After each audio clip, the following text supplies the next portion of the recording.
부모님들 반갑습니다. 반갑습니다. 초파일이 또 어김없이 다가와서 우리를 이렇게 만나서 얼굴도 보고 법문도 듣고 하는 기회를 만들어 주셨으니 참으로 은혜롭고 감사합니다.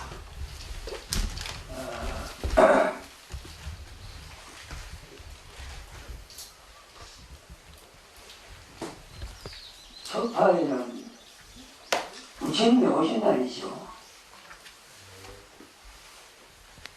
이게 이제 초전 법령경인데 이거는 사실은 달리 말하면 법의 탄생이라고 생각할 수 있습니다. 부처님은 이미 깨달으셨는데 부처님이 이제 당신이 깨달은 법을 펴야 될 거 아닙니까? 남들에게 가르쳐야 된단 말이에요. 그 가르침의 첫 시작이 이 초전법령이죠. 그래서 이거는 법의 탄생이라고 할 수 있습니다. 그리고 이렇게 법을 이제 탄생시킬 수 있는 배경이 되는 것이 불법성 삼보가 찾아져야 되는데, 이제 성보, 여기 지금 5비구가 부처님의 말씀에 귀를 기울이고 경청을 하게 되는 그 순간부터 성가가 탄생하는 겁니다. 그래서 불법성이 갖추어지는 겁니다. 그런데 오늘은 그 중에서도 이제 가장 중심이 되는 부처님의 탄생, 그것을 기리는 날이니까 우리가 이제 부처님에 대해서 좀 집중적으로 생각을 해야 하는 순간이죠. 부처님이 시달타 고타마라는 네팔의 조그마한 어떤 부족의 사실상 부족장의 아들로 태어나셨는데 그 탄생이 오늘날 2500년을 지난 이 순간에 거기 히말라야 남쪽 기슭으로부터 거리로 따지면 몇 마리나 되는 이 한국에서 우리가 이렇게 모여 앉아서 부처님을 생각하고 기리고 찬탄하는 그 연유가 뭘까? 사실 지금도 지구상에 또 가까이는 한반도 안에도 불교가 뭔지 부처님이 뭔지 생각도 못하는 사람들도 많아요. 실제 상황이 그렇잖아요. 심지어 한국에 태어나도 종교가 다를 수도 있고 또 어떻게 인연이 아직 안 돼서 그래서 불교가 뭐지? 부처님이 누구요? 뭐하는 사람이요? 이런 식인 그런 사정도 없지 않아 있을 거예요. 그런데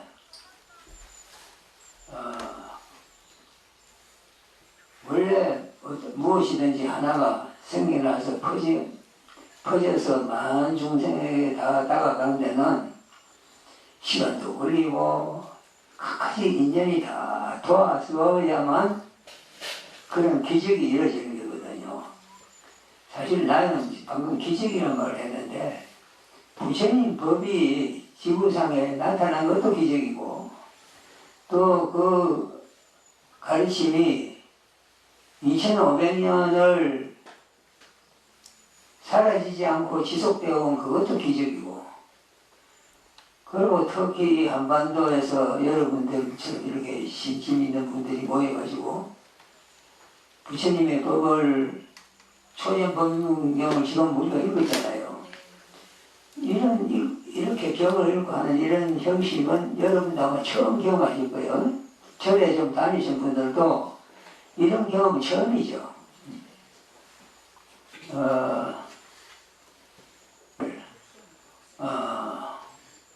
우리나라 남한은 뭐 3,000일은 안 되지만 방방곡곡에 절이 다 있고 그 절들에 이 초전법령경이 널리 퍼져서 그래서 모두들 방금 우리처럼 이렇게 행사를 하거나 또 혼자 정진을 하면서 다 읽게 되도록 만들어야겠다 하는 큰 원을 세우고 초전법령경 읽기 보급 운동을 지금 하는 중입니다.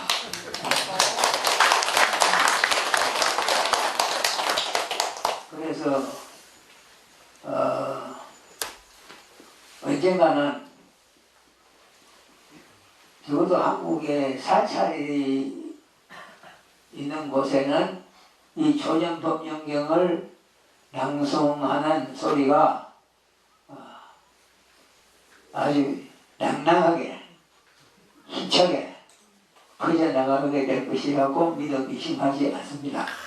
예. 여러분들도 오늘 이 기회에 초전법령경을 이제 처음 접하는 분도 없지 않아 있을 텐데 다들 한 권씩이라도 들고 가셔서 자기도 수행의 지침을 삼고 또 주변에 군에서 모두들 이런 소식을 접하게 되도록 그렇게 애를 써주시기 바랍니다.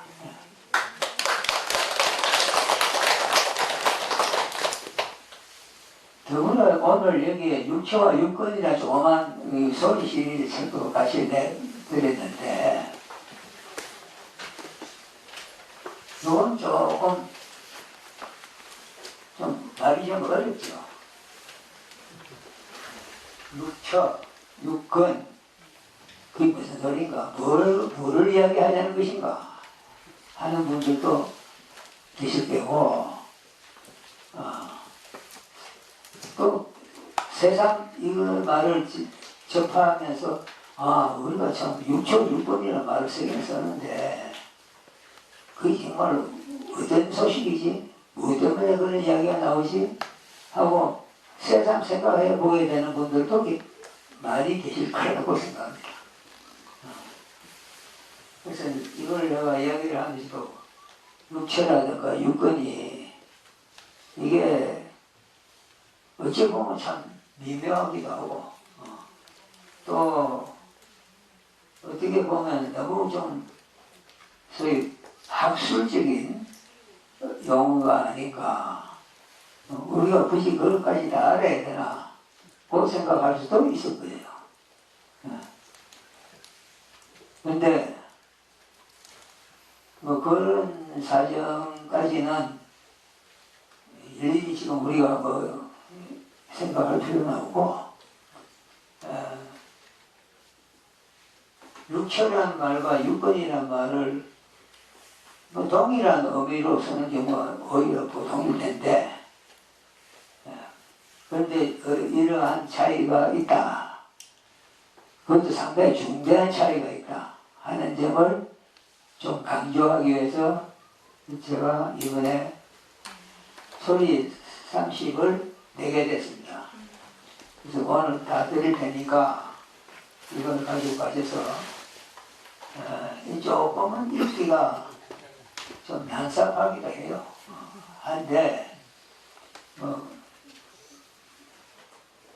이 자체가 방금 우리가 말한 그 담마 편은 중에 상당히 중요한 위치에 있는 담마거든요. 그래서 이제 이걸 계기로 해서 담마는 뭐며 또 달마와 대비되는 아비달마라는 말은 뭐며 그리고 이제 그 담마의 예로서 육천이 육건이 하는 용어들을 왜 쓰는가 그건 무슨 뜻인가 이런 것도 깊이 궁구해보는 그런 계기가 되었으면 좋겠습니다.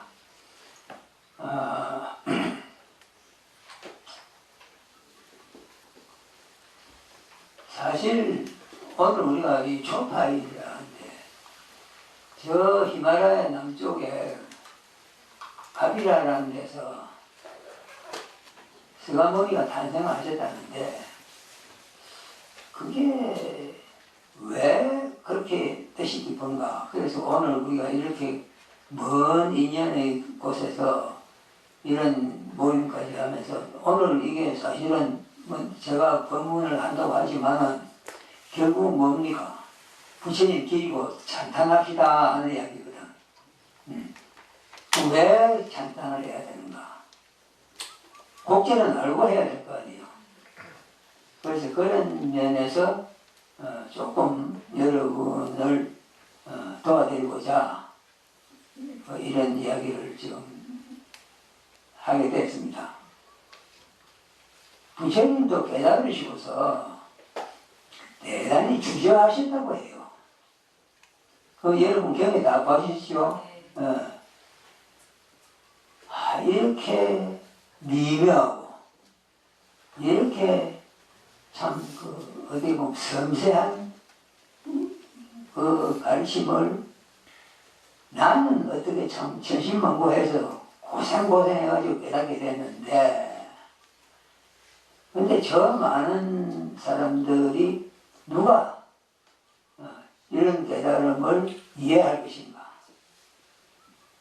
아무리 생각해봐도 자기가 힘들었던 데 비하면 남들을 같이 그 힘든 고비를 넘길 것 같지는 않게 보인다 이 말이지.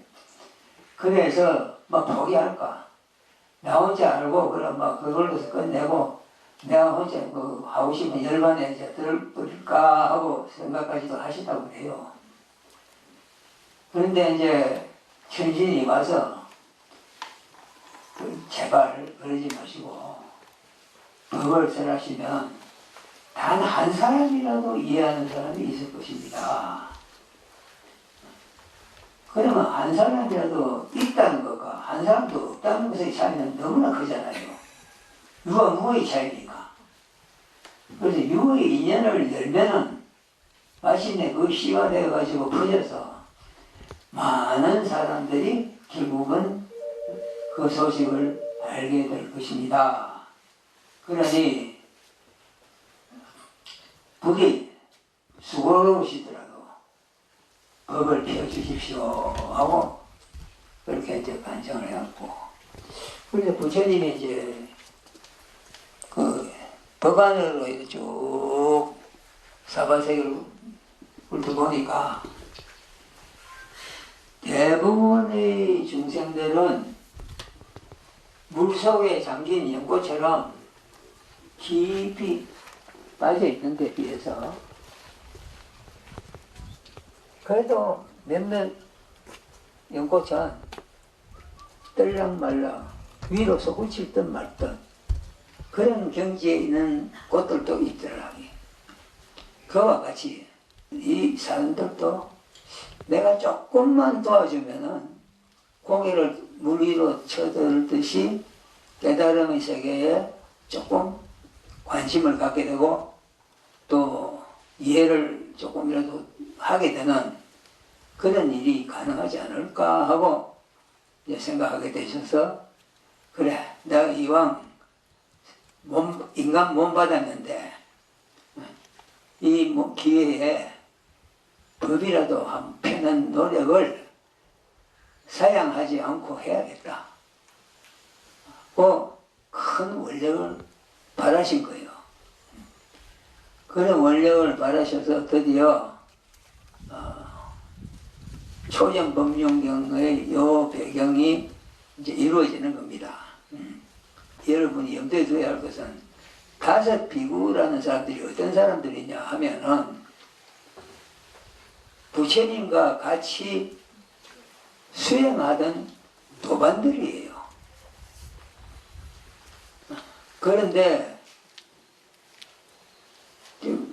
뭐 각각 수행은 같이 했다지만은 이루는 성취는 각각 다를 수 있으니까, 그래서 모두들 열심히들 애를 써서 주로 그때 수행하던 분위기는 고행 분위기입니다. 고행. 수행을 하는 사람은 고행하고 수행하지 않는 사람은 극단적으로 또 방일한 거예요. 그 양극단이 세 개죠. 그래서 이 앞에도 이제 그 극단, 양극단을 물리쳤다. 수행하는 사람들이 고행주의도 물리쳤다.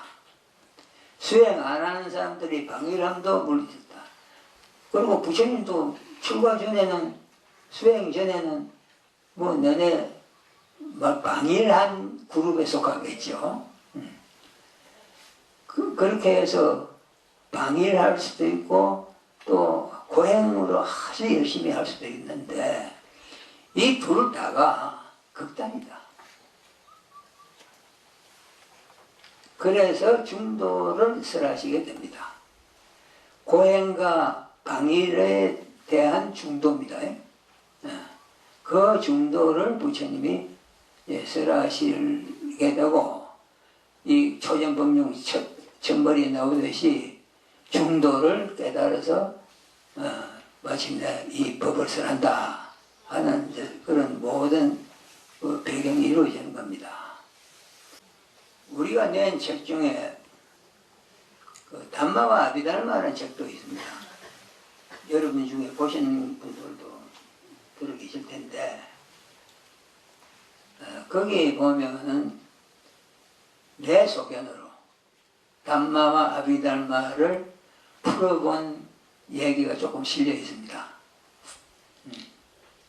그것을 남들이 찬동할지 안 할지는 모르겠어요.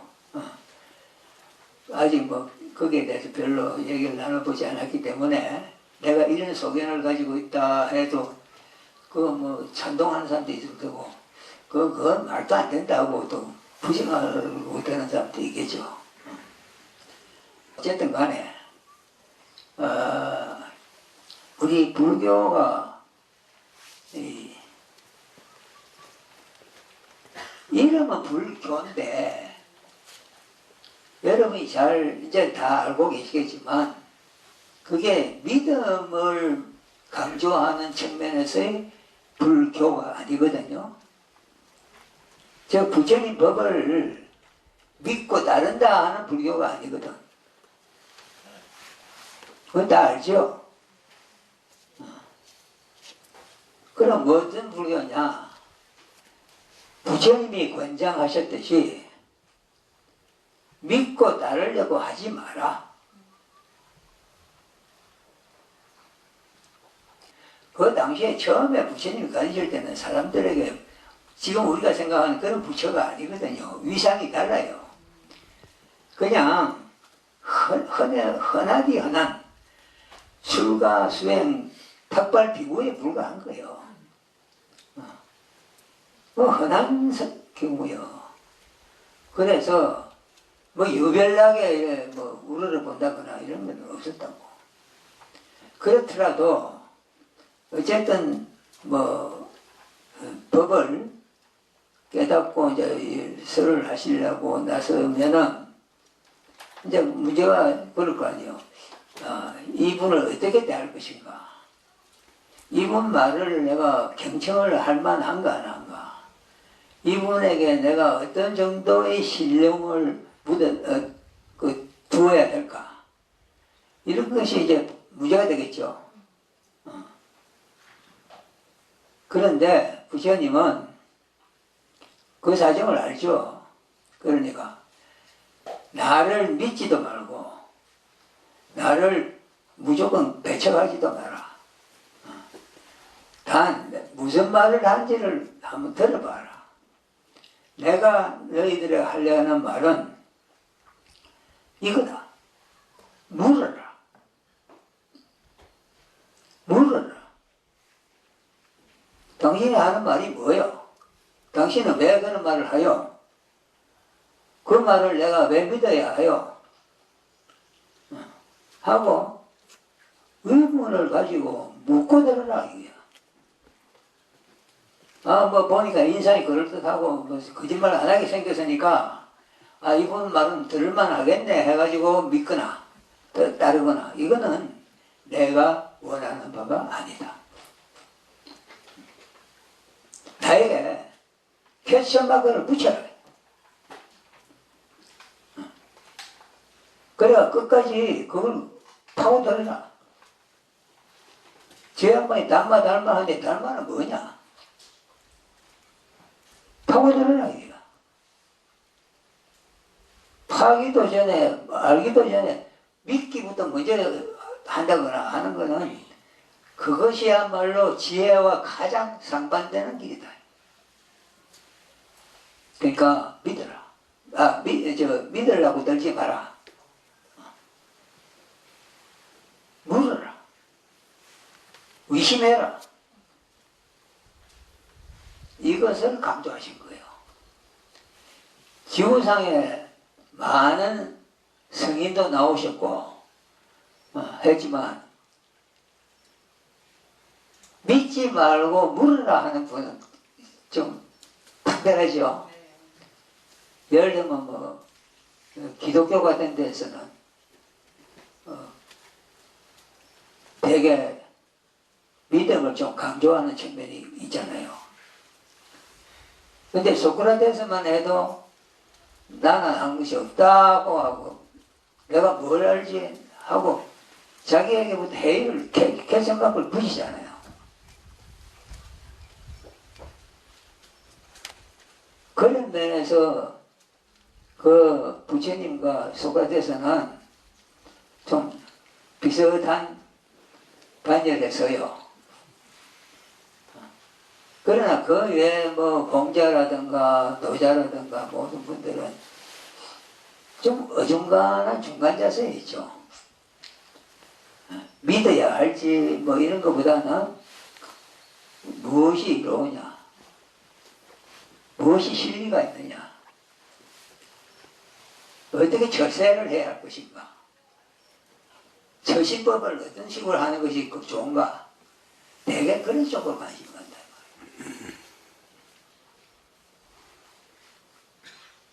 여러분 중에 깔라마경이라는 경이 있다는 걸 아시는지 모르겠는데, 우리 법륜 시리즈에 소개를 했어요. 거기도 보면 깔라마인들이 선지식이라고 자칭하는 사람들이 수도 없이 와서 다 내가 옳고 내 가르침을 따르라고 이야기를 많이 하는데, 이거 어떻게 종 잡아야 됩니까? 하고 부처님에게 물어요. 왜냐하면 각각 자기는 옳고 남은 틀리다 하니까 그 말을 그렇다고 무조건 그 다 많은 제자를 거느리고 있는 당대의 선지식들인데 그 선지식들 말을 부정도 할 수 없고 그렇다고 뭐 어떻게 해야 할지 모르겠다. 어째야 하면 됩니까? 이런 식으로 부처님에게 물어요.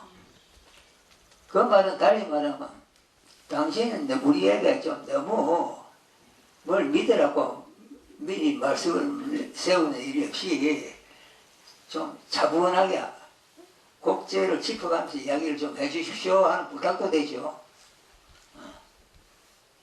그래야 부처님이 그거 참 좋은 질문이다. 여러분은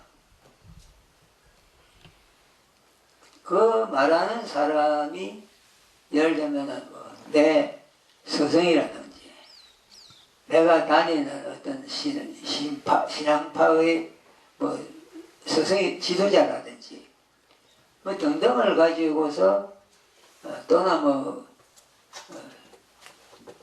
대대로 내려오는 가르침에 충실하다든지 뭐 이런 식을 기준을 가지고 판단하지 말고 거기에 대해서 정말 이 가르침은 논리가 정연하고 또 나에게 도움이 되고 내 지혜의 발전에 도움이 되는가 아닌가를 가지고 판단해라. 말은 내가 지금 많이 바꿉니다만 내용은 그런 뜻이거든요.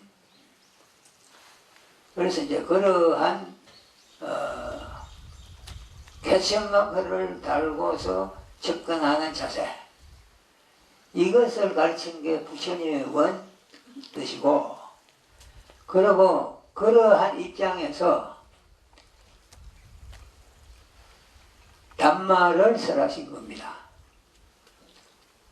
담마가 무슨 뜻이냐? 이것도 참 어려운 말이죠. 담마도 인도의 전통적으로 내려오는 브라만 계통에서는 다르마라고 그러죠. 다르마. 근데 이 다르마의 뜻은 주로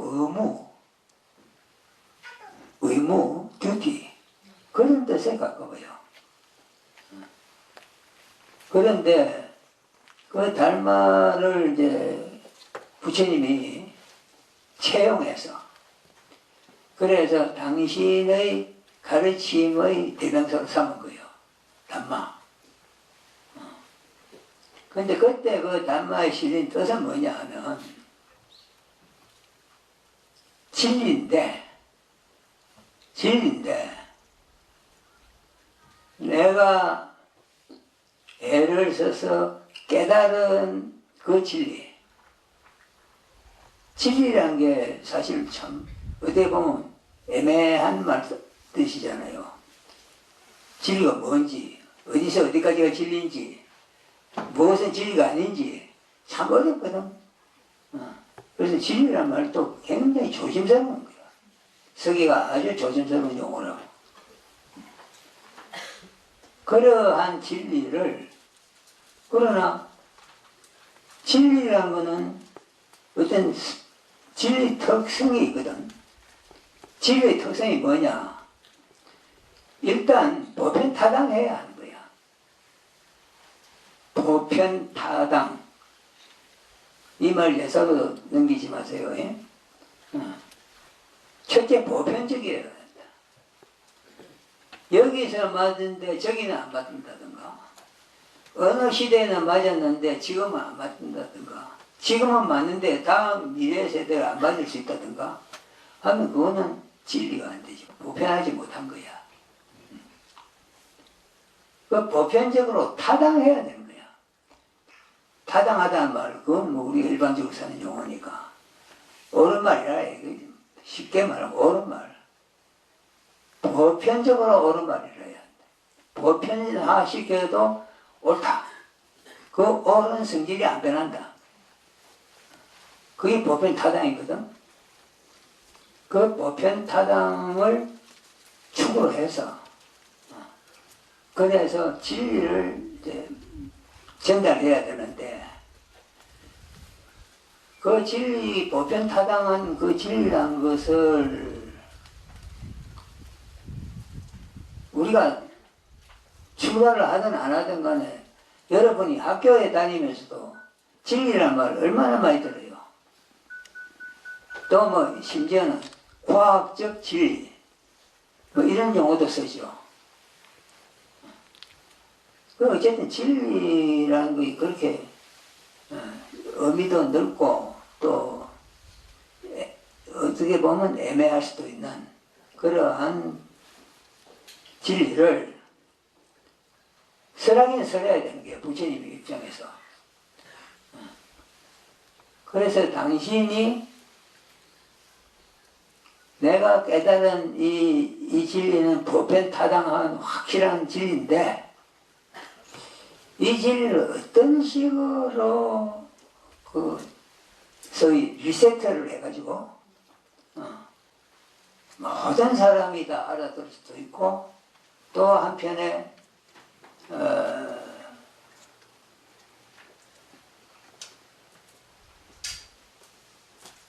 긴 세월을 두고 수명을 누리면서 그 보편성을 만 인류에게, 진리니까 만 인류에게 전해질 것인가 하는 그 측면에서 당신이 손질을 해야 한달까? 아니면 표현법을 연구한다든가, 표현법을 또는 뭐 어떤 용어를 개발한다든가, 이런 노력이 꼭 필요하다 이 말이에요. 그러지 않으면은 한때 지금 거리의 사람들에게 먹혀 들어가긴 하는데, 근데 막상 그게 긴 수명을 못 누린다든가 많은 사람들에게 전파될 수가 없다든가 하면은 안 되죠. 그래서 당신이 깨달은 이 확실한 진리를 누구라도 타당하다고 수긍하고 그것에 대해서 의심을 거두어들일 수 있도록끔 그렇게 만들려면 어떤 다양한 기법을 구사할 필요가 있는 거야. 그렇게 기법을 구사해서 당신만의 특유한 전달력, 호소력을 발휘하도록끔 세팅한 것이 단마라고.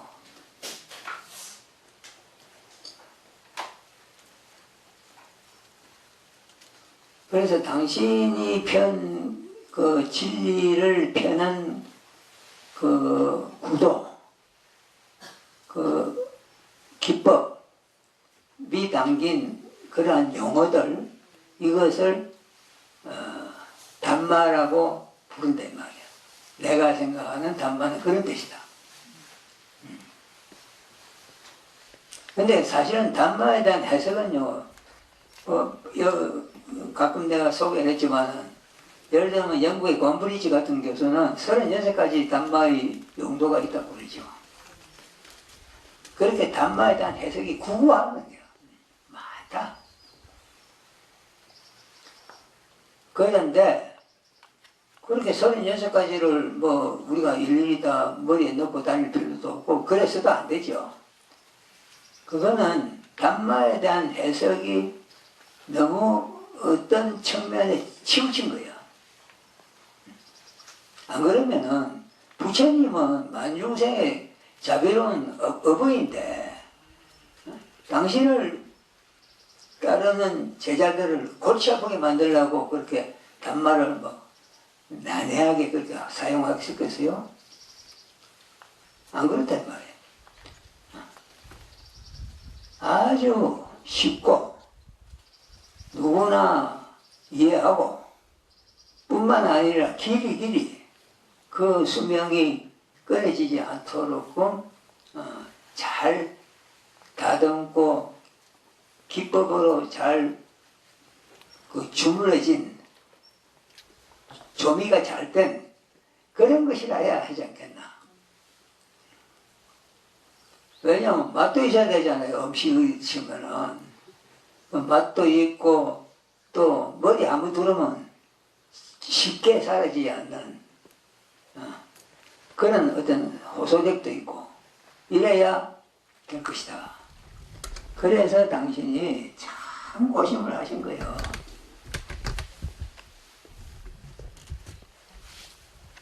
법을 설하시는 45년 동안에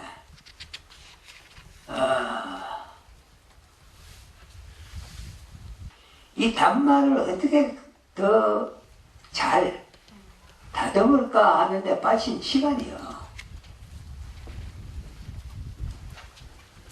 어느 정도 그 애를 많이 쓰셨다 하는 게 그 나타나잖아요. 부처님이 전지전능해가지고 한참에 그냥 무슨 뭐 판을 탁 펴서 많은 사람이 다 거기에 그대로 쉽게 막 수화가 돼서 따라오도록 그 되는 일은 없단 말이야. 실제로 경에도 보면 카스트가 다르다든지 또는 뭐 부처님과 말하자면 환경을 달리한다든지 뭐 이런 갖가지 사람들이 부처님에게 굉장히 그 비난과 비꼬음과 뭐 이런 걸 많이 퍼붓다고. 그런 속에서 법을 만들어 나가신 거야. 그래가지고 나중에 그런 말씀 하시죠. 이 법은 처음도 좋고 중간도 좋고 끝도 좋다. 여기도 나오듯이 인천에 또 모든 왕과 사람 대중 누구에게나 끊임없이 내가 법을 설하게 된 그 자신감 그게 거기서 나오는 거예요. 그렇게 애를 써서 다듬어낸 그냥 부처님이 만든 작품입니다. 담마. 그 담마는 부처님이 만들어서 우리 입에 넣어준 그 작품이라고, 음식이라고.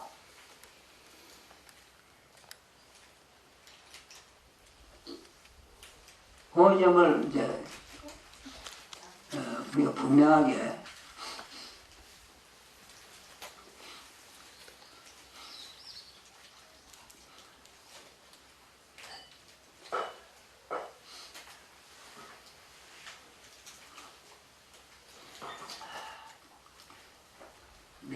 명심해 두어야겠고, 그걸 좀 더 잘 파악하기 위해서는 담마와 아비담마를 대비를 해보면 돼요. 여러분 아비담마 소리 많이 듣죠?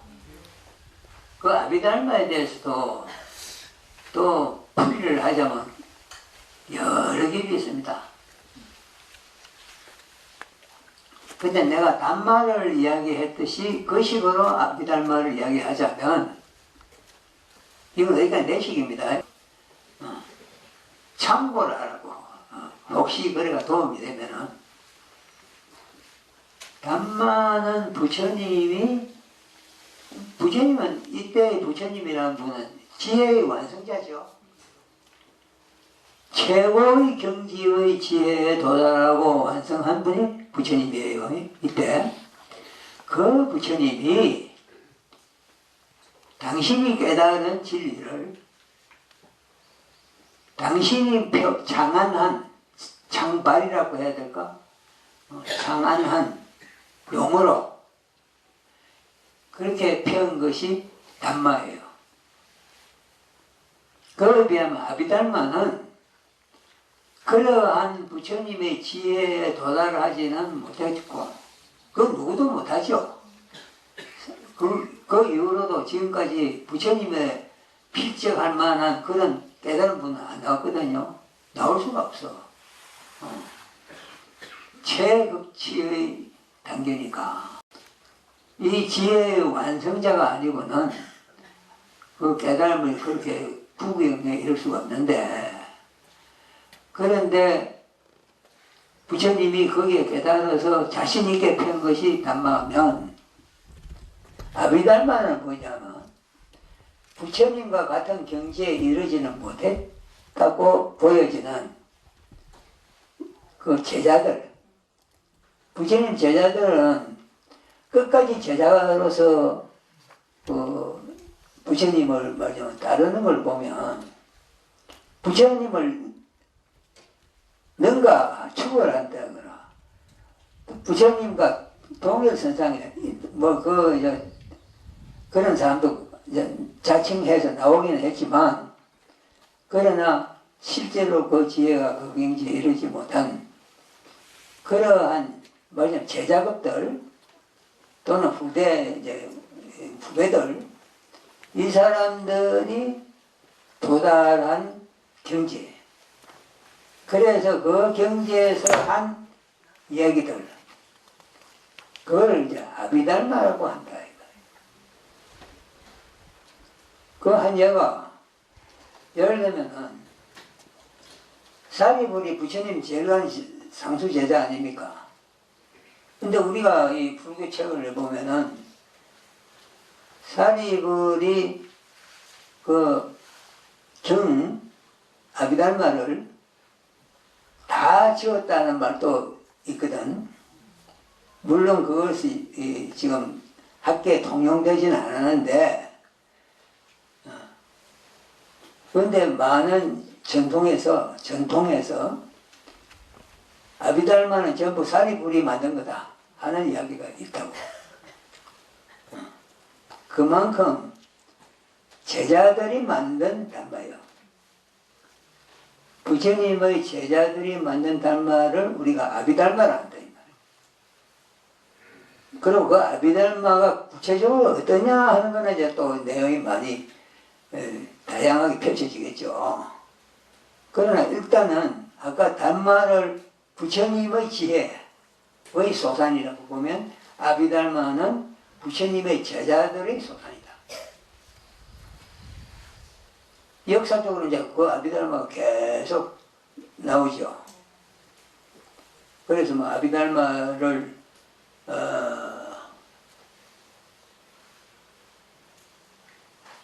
파도 많고, 그 아비달마에 오면 뭐 온갖 파가 나올 수 있고, 또 어떤 면에서는 아비달마도 하나의 창조이기 때문에, 그런데 그게 상당히 생명력 있는 창조란 말이요. 의미 있는 창조예요. 그래서 그 아비달마는 계속 나와야 됩니다. 아비달마가 안 만들어지기 시작하면은 그 불교는 이미 죽은 불교야. 아비달마를 못 만드는 건 제자가 아니에요. 부처님 제자가 아니요. 무능한 제자지. 나태한 제자고. 그래서 지금도 아비달마가 나와야 돼. 근데 실제로는 역사적으로 보면은 아비달마가 서기 한 5세기까지는 꽤 활발하게 나왔다고. 근데 그 이후로는 좀 조용해.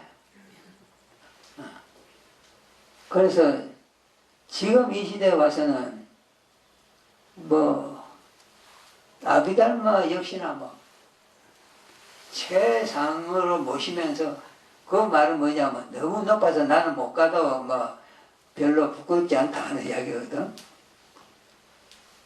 그래서 그 익스큐즈를 하면서 자기 자신은 슬쩍 몸을 사리고 뭐 난 모르지만, 그러나 어쨌든 아비달마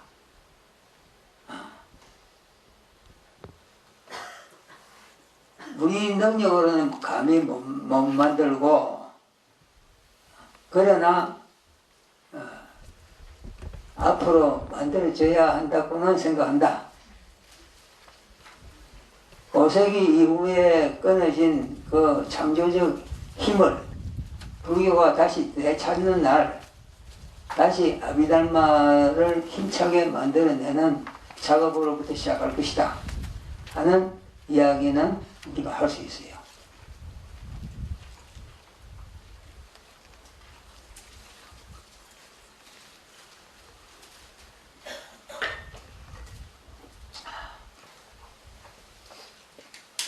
오늘 육초와 육근이라는 이 책도 이게 일종의 달마입니다.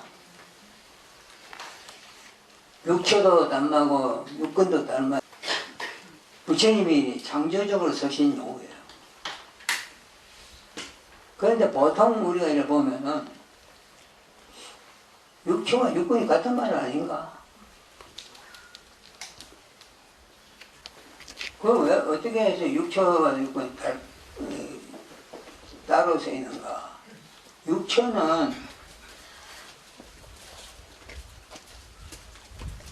아야다나인데 장소란 뜻이에요. 그리고 육근은 인드리아인데 이거는 인드리아 신이라는 뜻이야. 인도에서 인드리아라는 아주 옛날에 숭앙받던 신이 있거든. 그 당시는 최고의 신이요. 그러한 이제 신은 육근이라고 하고, 육천은 이제, 근데 이 육천과 육근이 대상은 똑같은 말이에요. 안, 이, 비, 설, 신, 의요. 그게 육처고 육근이요. 그런데 왜 육처로 따로 말하고 육근을 따로 말하느냐. 조금 같은 어제 눈이면 눈으로 갖다 쳐라고도 하고 거이라고도 하는데 그게 뭐냐? 이렇게 의문을 정리할 수 있죠.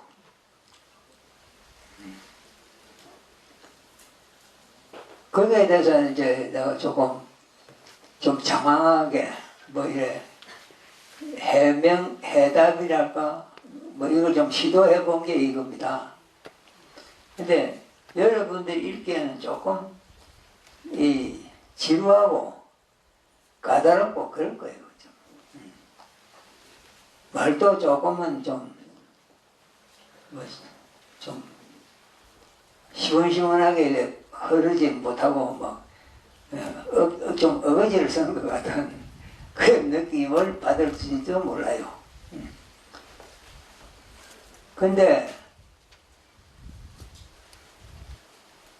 육처와 육건이라고 내가 이렇게 제목을 붙인 데에는 내 나름의 소신이 있어요. 처는 대단히 하열한 의미다. 거기에 비하면 그는 대단히 도움되는 발전성 있는 삭수가 있는 여지를 말한다. 그게 거기에요. 예를 들면 우리가 뿌리를 내려서 대지에 발을 깊이 디디는 거 아닙니까? 뿌리를 내려야. 근데 뿌리를 내리지 못하면은 뜬 뿌리는 그건 뭐 바람이 실려가나 물에 실려가 뿌리지요. 안 떠내려 갈 만큼 단단히 뿌리를 내려야 그게 뿌리다운 뿌리거든. 근데 이 건이라면 뿌리 건자 아닙니까? 처라는 건 장소예요. 처. 그래서 육처라는 이 우리 몸을 구성하는 그리고 우리를 하여금 온갖 기능을 하도록 하는 그 기관이 감각기관이죠. 눈이니 코니 다 감각기관이잖아요. 그러한 기관인이라는 점에서는 같은데 같은 육처를 예색 감각기관을 두고 육처라고도 하고 육건이라고도 한다 이 말이야. 그러면 의문을 좀 가질만 하잖아요. 의문이 갑니까? 네. 왜 처라고 건이라 할까? 이제 그거에 대해서 내가 조금은 윤리적인 해석을 가했어요. 육처는 아까 이야기했듯이 좀 하열하다. 좀 평범한. 그래서 그냥 눈이 사물을 본다. 근데 사물을 본다는 말을 우리가 보통 쓰는데 실제로는 사물을 보는 데서 그치는 일이 없잖아요. 사물을 보면은 그게 바로 뒤따라서 수와 상과 행이 따라오는 거예요. 그래서 뭘 이래 보고는 대번에 좋다, 나쁘다, 훌륭하다, 못하다 판단을 해버린다고. 그게 우리 사람의 사고방식의 어떤 범주요. 그걸 안 하고 있는 그대로를 본다는 것, 이게 실제로는 대단히 어려운 일이다. 있는 그대로 본다는 말이 참 쉬운 말인데 어떤 면에서는 가장 어려운 말이야. 있는 대로 못 봐. 꼭 거기에 뭘 토를 달아가 내 식으로 보는 거야. 내 방식으로.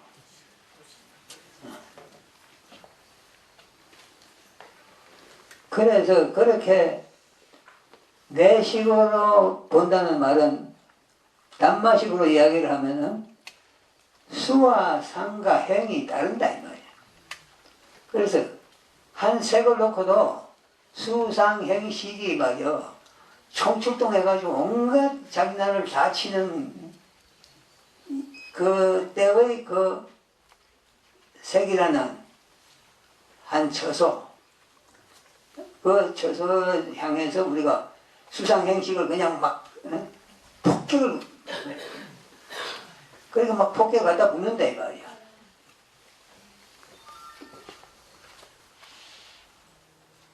그거의 육처의 소식입니다.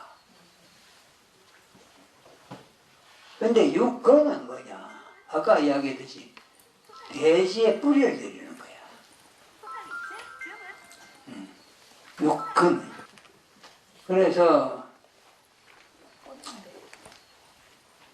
육처는 이 섹스 뭐냐 수상행식이 색이면 색에 대해서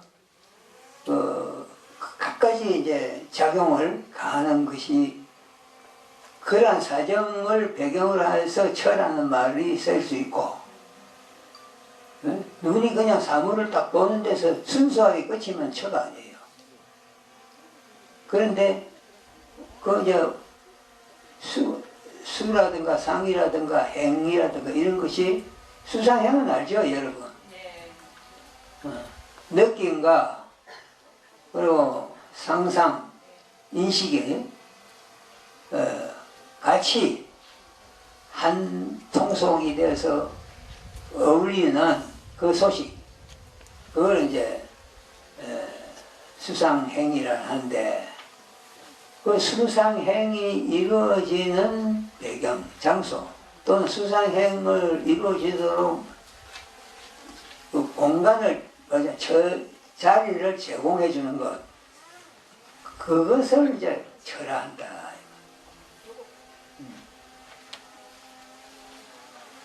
그래서 이제 저는 그런 소식이고 거기에 비하면 그는 어떠냐? 같은 눈인데 보면 보는 데서 그치는 거, 있는 그대로를 보는 거. 그거 내가 뭐 토를 안다는 거. 그런 경지가 있을 거 아니야. 분명히 우리가 어떤 때는 눈으로 뭘 사물을 봐도 순수하게 보는 데서 거쳐서 정확한 관찰을 해내는 경우가 있고, 그걸 못하고 뭐 또 딴짓을 반드시 하고만은 발전해버리는, 또는 뭐 어떻게 보면 오염되어 버리는 그러한 경우도 있고. 그래서 이제 그 오염을 제공하고 그 기회를 만들어주는 게 처다. 그리고 그렇지 않고 순수하게 그 기능을 그대로 기능으로서 멈추는,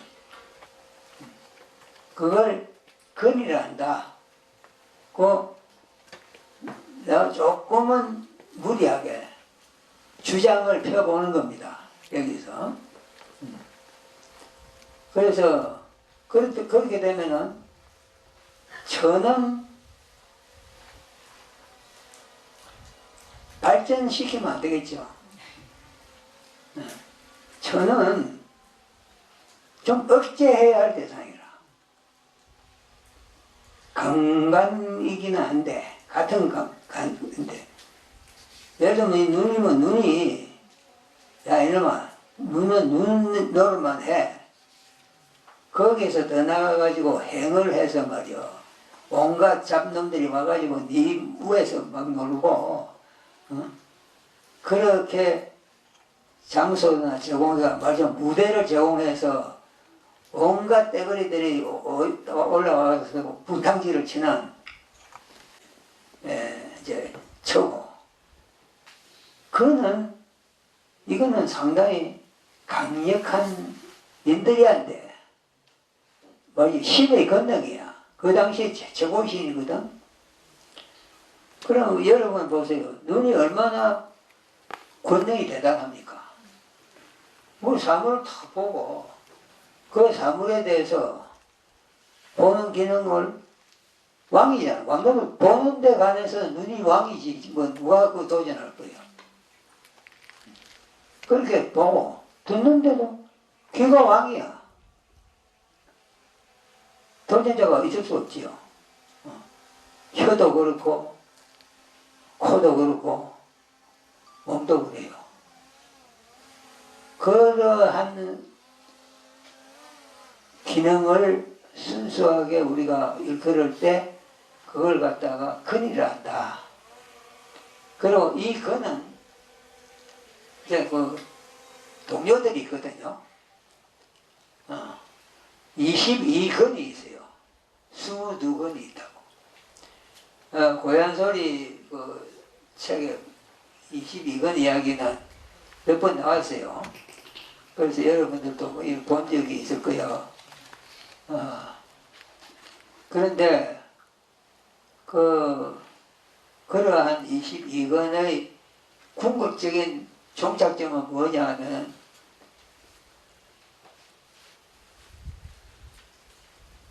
지혜의 완성이요. 지혜의 완성.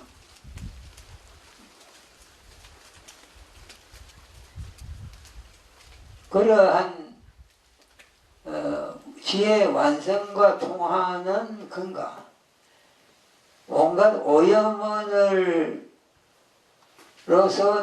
무대로서 노력하는 기능하는 처와 그 차이는 크겠죠. 그럼 우리가 이렇게 말할 수 있는 거예요. 육체를 잘 제어해가지고 육근의 기능을 하도록만 만드는 노력을 해보면 어떨까. 가능하다면 이런 눈은 다 가지고 있는 거예요. 육체는 다 가지고 있는 거야 우리가. 문제는 그 육체가 무슨 짓을 하느냐가 중요한 거지. 그러면 내 눈이 나의 정신적인 향상에 기여하는 쪽으로만 기능하도록 하면은 우리는 더 이상 바랄 게 없겠죠. 그렇게 하도록 만들자.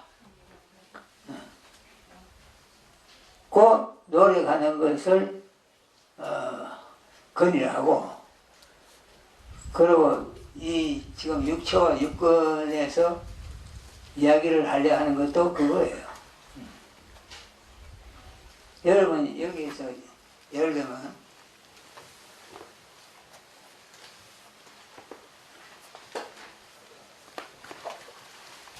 77페이지 한번 보세요.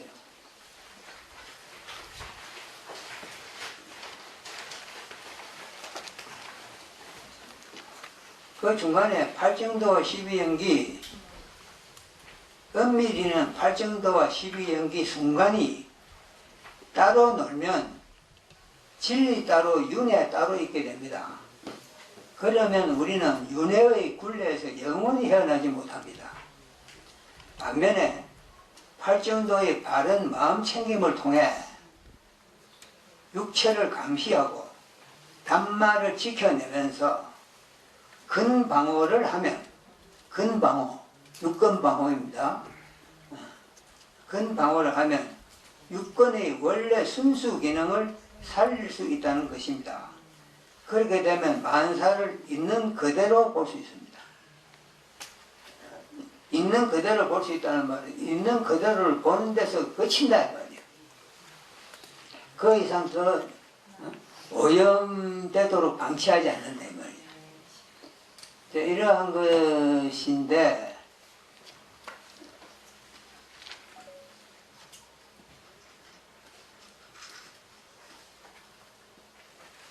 그 끝에 내가 이 육체와 육근의 끝을 이렇게 한번 해봤어요.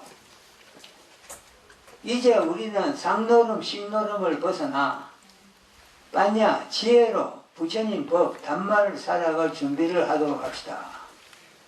오늘 이 자리에서 이 기회에 일생일대 서원을 세워 부릅시다. 지금부터 세속적인 쾌락과 오용락을 삼간다. 일생일대 서원을 실행에 옮기는 데 따르는 애로와 갈등도 각오한다. 참된 부처님 제자로서 6권을 개발하여 22권을 내 세계로 만들어 보겠다. 이해갑니까? 이러한 원을 우리가 한번 세우고 공부하는 노력을 계속하면은 우리가 공부인이 되겠죠.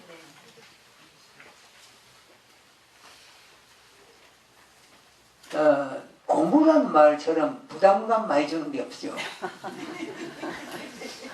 그래서 여러분이 공부를 하면 아예 그냥 겁을 먹게 되고 지레 겁을 먹고 또 위축되고 아이고 공부를 어떻게 해야 하는 거야? 이렇게 하는 사람이 많아요. 공부 어떻게 해야 하느냐? 그런데 방금 6번 이야기하듯이 우리가 6초의 문제가 뭐였어요? 수상행이 들어와가지고 분탕질을 한 그게 말하자면 오염이고 망상이고 그리고 우리가 말하는 비공부거든. 망상질을 하고 있으니까 공부 안 하는 거지. 그게 비하면 공부하는 건 뭐냐? 그 망상질을 거치는 게 공부하는 거예요. 즉, 내 눈은 내 눈인데, 이 눈을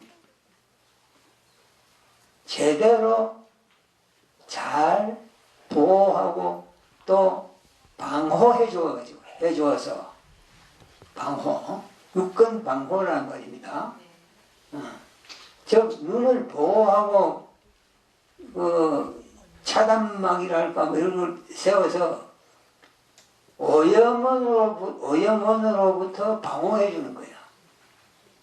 그걸 근방호라 이런다고.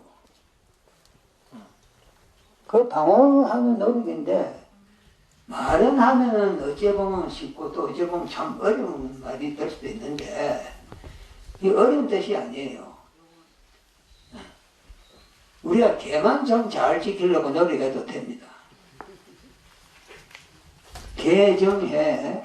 제일 첫머리가 개 아닙니까? 계율. 개를 지키는 노력을 하고 있으면요, 훌륭한 건방호예요.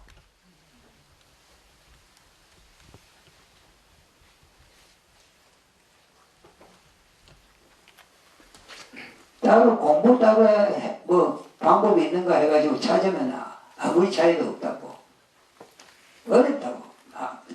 그리고 들어가면 들어갈수록 어려워. 실제로는 우리가 참 사정의 자부 부처님이라는 말을 함부로 쓰는 게 아니거든. 부처님이 아까도 처음 이야기했잖아. 이 어려운 법을 어떻게 저 사람들이 알아듣고 이해하겠나 하고 고민하시거든. 그래서 그 고민의 해결책으로서 법을 세웠거든. 그럼 그 법이 어렵겠어요? 만약 법이 되게 어렵다면 부처님 노력이 실패한 거예요. 논리상 그렇잖아요. 근데 부처님의 지혜로서 실패하겠어요? 그리고 당신이 말했잖아. 처음도 중간도 그것도 좋다고. 그러면 부처님은 쉽게 이야기를 했는데 우리가 그 내용을 굉장히 어렵게 만들고 있는 거야. 온갖 깨를 다 써가, 온갖 머리를 다 써서. 어렵게 만들려고 드는데 안 어려워질 게 있어요. 다 어려워지지. 뭐 그때는 마음 놓고 어려워지겠지.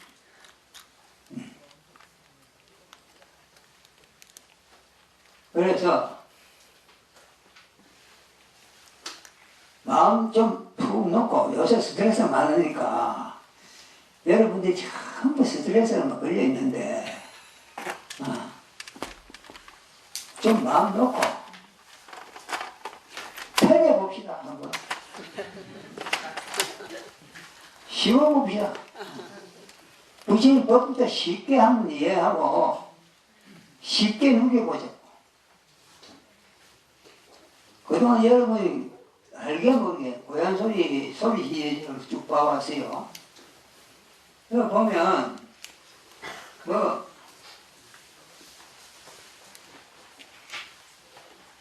예를 들면 지식과 지혜, 소리 빗질, 또 불교의 시작과 끝, 지금 여기 챙기기, 연기법으로 짓는 동명사, 참선과 중도, 참선과 팔정도, 중도 이 시대의 길, 오계와 팔정도, 과학과 불법의 융합, 부처님 생애 이야기, 진선미와 탐진치, 우리 시대의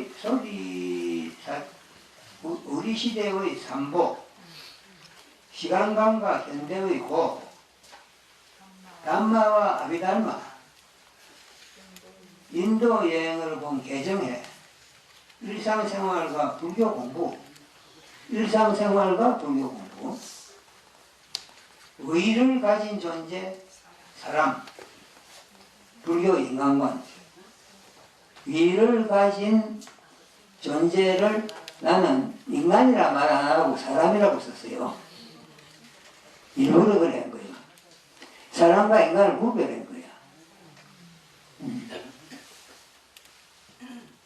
사람은 그냥 사람인이죠.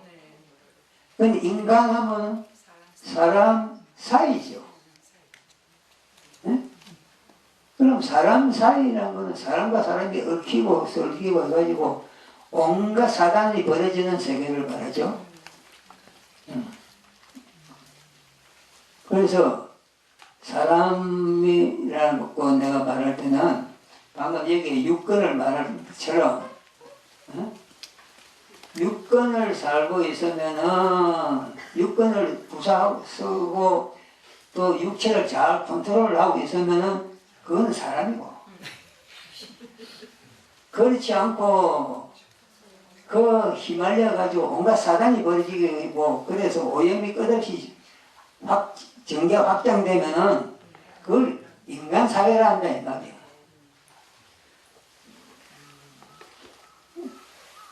어때요? 좀 설득이 있어요? 네. 설득이 많습니다. 인간과 사람, 참 우리가 많이 쓰는 말이지만 거기에도 잘 생각해 보면 이러한 뜻이 그 안에 다 간물이 되어 있다. 그럼 여러분 지금부터 고향 소리 함부로 보면 안 되겠죠? 참 조심해서 신경을 탁 기울여서 읽어보면 그런 대로 조금은 메시지들이 발견될 거예요.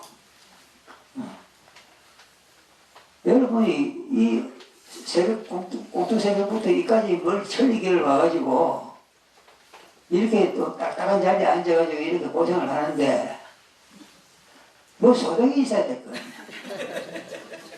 거예요. 요런 이야기들, 야, 사람하고 인간이 같은 건가 다른 건가 한번 생각해 보자. 요 아주 멋진 거거든. 이거야말로 참 맛으로 치면은 아주 신통방통한 맛이요.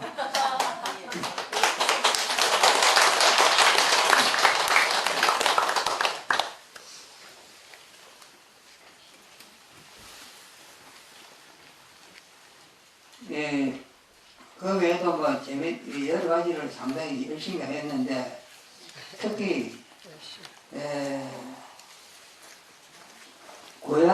고향소리에서 뭘 기초해가지고 여러분이 실제 공부하는 데나 생활하는 데 도움이 될 만한 어떤 모티브를 잡자면은 특히 여기 소리 23세 윤리와 도덕, 그리고 24세 산야에서 반야로, 그리고 25세 상카라와 담마들, 상카라와 담마, 또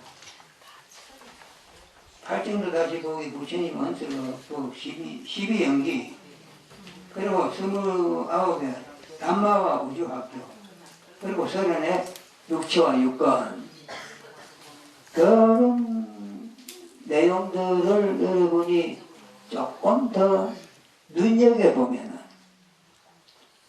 이걸 그냥 뭐 이렇게 대강 이렇게 뭐 책도 조그마한 게 값도 얼마 안 되는 거 이런 거 읽고 앉아서 뭐 하겠나 싶은 생각 하지 말고 이걸